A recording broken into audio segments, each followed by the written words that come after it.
Welcome to Neo and Jiho Part 17. Remember to subscribe and tap the notification bell so you never miss an update. The scent of red and white rose petals still lingered in the air as Neo slipped out of bed. The night had been unforgettable, intimate, soul-binding, and wrapped in laughter and warmth. But morning came fast, bringing with it a flood of messages, missed calls, and the blinding light of exposure. She had just read the headlines when Jiho stirred. Kang Jiho and Neo Molefe, the billionaire from Korea, the local nurse. The entire country was abuzz. Minutes later, Jiho sat up, sleepy-eyed and shirtless, scrolling through the headlines with disbelief. He reached for the phone and called the Korean embassy in Botswana. The voice on the other side was warm but cautious. "Good morning, Mr. Kang. We are fully aware of the current media circulation. If you need extra support or security, we are here for you." Jiho exhaled, his voice calm. "Please arrange a security escort. We still plan to move around today." "Understood. Also, Tumi, her visa has been processed. She can pick it up any time today." Jiho thanked them, then turned to Neo. "Let's still enjoy this day," he said, cupping her face softly. "Mokolodi, then Moremi. I want to see what you see when you talk about your home." By 10:30 a.m., the hotel had become a fortress. Security personnel, neatly dressed in black, stood at key exits. 2 SVUs waited outside. Despite all the protocols, the media still found a way through. As Jiho and Neo stepped out holding hands, cameras clicked wildly. Reporters in brightly colored outfits swarmed the exit, calling his name. Jiho paused. Neo gave him a look. He nodded gently and faced them. "Mr. Kang, welcome to Botswana. How long will you be here?" "We love your country," Jiho said, smiling. "It's beautiful, peaceful. People are kind. The food is amazing." Laughter rippled through the crowd. "Tell us more about the food." Jiho grinned.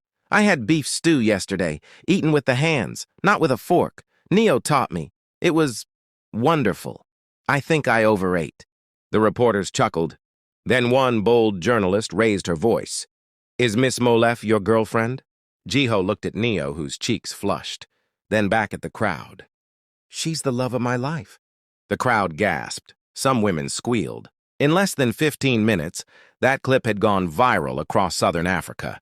It appeared on TikTok, Instagram Reels, and YouTube. Even South Korean entertainment pages picked it up. Neo glanced at him in the car. "You really said that?" "I meant it." She laughed quietly. "You're in trouble now." They didn't take Tumi with them. At the embassy, Tumi arrived in jeans, well-dressed and full of excitement. She was surprised to find a few reporters there, too. She pushed through quietly. Inside, the staff greeted her with kindness. "Are you Miss Tumi?" "Yes, sir."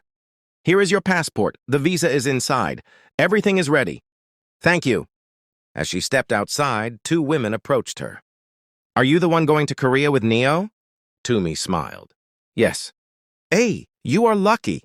Please help us also. Even us, we want to go abroad. We can clean. We can do anything." Tumi laughed. "Calm down. One step at a time. I'll see what I can do if something comes up." 2 of her old friends also passed by. Tumi! She turned. They hugged. You're shining now, my friend. A whole Korea? "I'm just following Neo, but yeah, it feels unreal. We are proud. We were always praying for you." Meanwhile, at Mokolodi Nature Reserve, Jiho and Neo walked hand in hand. An official tour guide led them through shaded trails. "Do you see that giraffe?" the guide whispered. Jiho froze. "Is it safe?" Neo chuckled. "Yes, it won't bite." They saw impalas, zebras, and even a small family of elephants in the distance. Jiho took videos. Neo laughed when he screamed lightly at a monkey that came too close. At Moremi, the silence of the landscape overwhelmed him. "This," he whispered, "is peace." They took dozens of photos. They had lunch under an acacia tree, surrounded by security in discreet clothing. Jiho fed her grapes from a cooler. On the drive back, Jiho made a call to Seoul. "Insu? Brother, you are all over my feed. You confessed on TV, huh?" "It's getting out of hand. Now a TV station wants to interview me before we leave." A group of young women, 2 of them nurses from the clinic where Tumi volunteered, called out. Tumi! Tumi! Is it true you're going to Korea with Neo and the billionaire?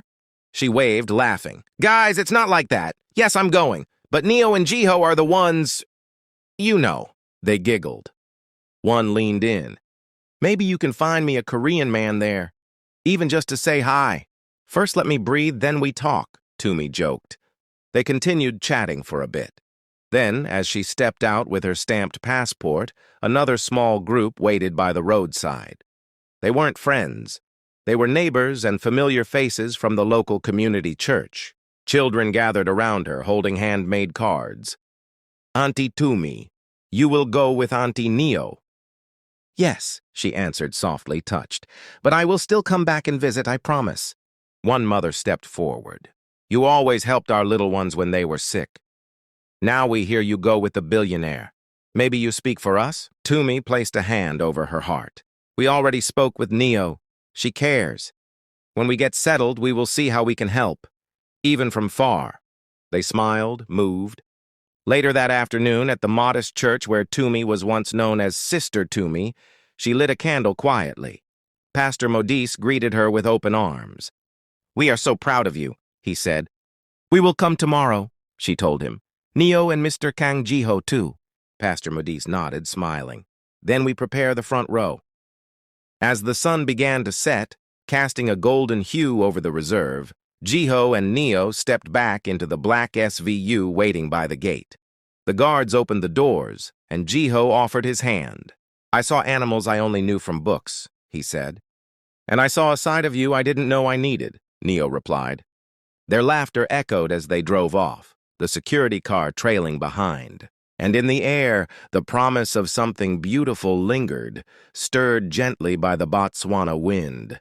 The morning sunlight spilled softly through the sheer curtains of their hotel suite, casting a golden glow on the cream-colored floor. Neo sat up, careful not to wake him.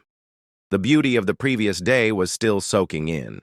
Jiho had created a memory wrapped in tenderness and decorated with petals. Now she felt a sacred need to start the day with prayer.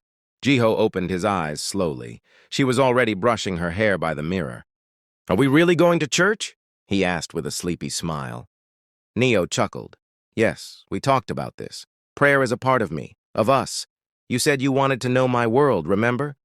Jiho stretched and stood. Then I'll know it fully. Let me dress properly. By mid-morning, the lobby of the hotel buzzed with mild excitement. They entered the SUV. Tumi had gone ahead to church to prepare with her pastors. As they pulled up, cameras flashed. Paparazzi and media huddled behind the security line. Jiho's Korean bodyguards kept close, but Jiho waved calmly. It was Sunday. His mind was not on cameras. His hand found Neo's. The church was already full. Community members filled the plastic chairs, some dressed in traditional wear, others in simple Sunday outfits. Neo and Jiho walked in quietly, guided by the church elders. The service was heartfelt. The pastor, a warm woman in her 60s, spoke with grace and strength. We thank the Lord for our daughters, Neo and Tumi. These girls have carried our hopes across oceans. Tumi, you were the one who sat with our sick children when nurses were few. And Neo, you have always had a giving heart, from sharing your bread to lifting your neighbor's child when the mother fell ill. God does not forget. Neo's eyes welled up. Jiho held her hand firmly. The sermon focused on faith, destiny, and how God uses even the least expected paths to elevate his children. What we do not see, God is preparing. Even in silence, there is movement. At the end of the service, Jiho stood beside Neo. The pastor called him forward. We welcome you, Mr. Kang Jiho, with honor. We know who you are, but today you are family. Jiho smiled and spoke gently. I am grateful to be here. Your country is beautiful and your hearts are even more beautiful. I didn't come here for attention. I came to meet Neo's world, and I find that it's full of grace. The congregation applauded. Jiho stepped forward and gave an envelope to the church elders. This is from my heart to yours, he said. Please use it to support children and families in need. People clapped warmly. Many wiped their eyes. The generosity was not just money, it was the humility in Jiho's tone, the way he stood beside Neo like she was his equal. After the service, they met Tumi in the courtyard. Distant relatives from rural towns had arrived, uncles, aunties, even old neighbors. At the hotel, Jiho had requested the private floor be opened for them. Chairs were arranged in the large lounge. Bottled drinks and light snacks were prepared.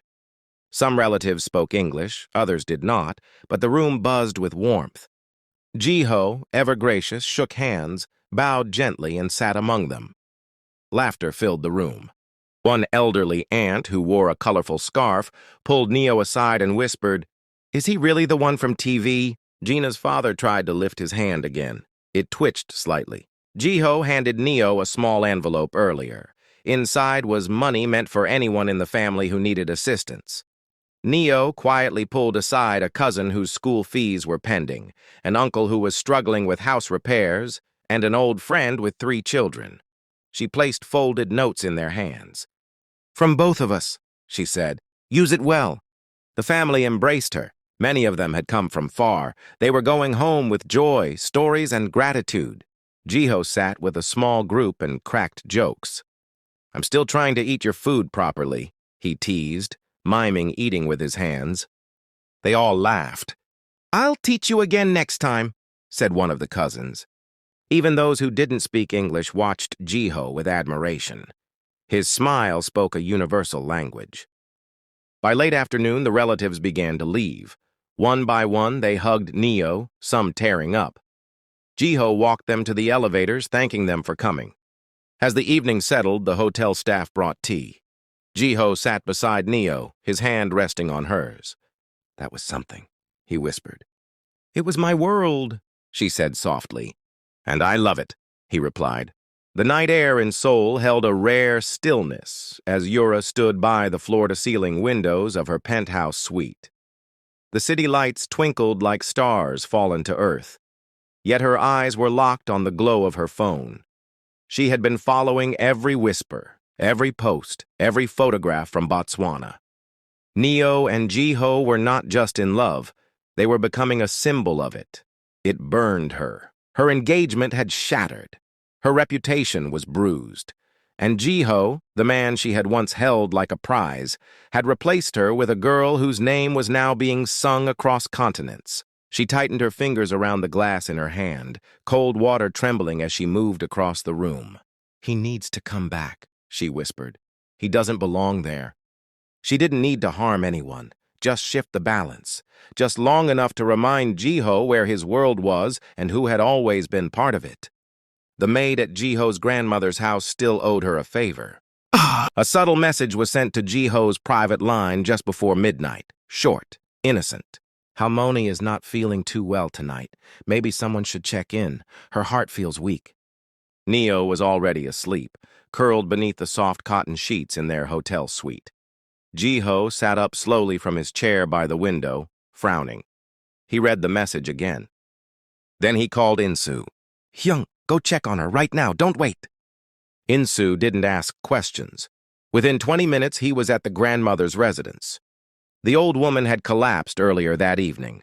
She had been breathing fine but spoke in half sentences. Her pulse was rapid, her face pale. The hospital admitted her immediately. The doctors said it was fortunate they had brought her when they did. Insu called Jiho straight away. Jiho's voice was still groggy from half-sleep, but the moment he heard the words hospital and unstable, something inside him shifted. "I'm booking the jet. We're flying out in the morning." Tumi and Neo sat across from him at the breakfast table, both startled by the urgency in his voice. Neo reached for his hand. "What's going on?" Jiho tried to keep his composure. "My grandmother is not well. We need to be there. Soon." He turned to Tumi. "Your visa is ready. The embassy confirmed. We'll leave right after breakfast. My team is arranging everything." Neo nodded. There was no argument. She knew what his grandmother meant to him.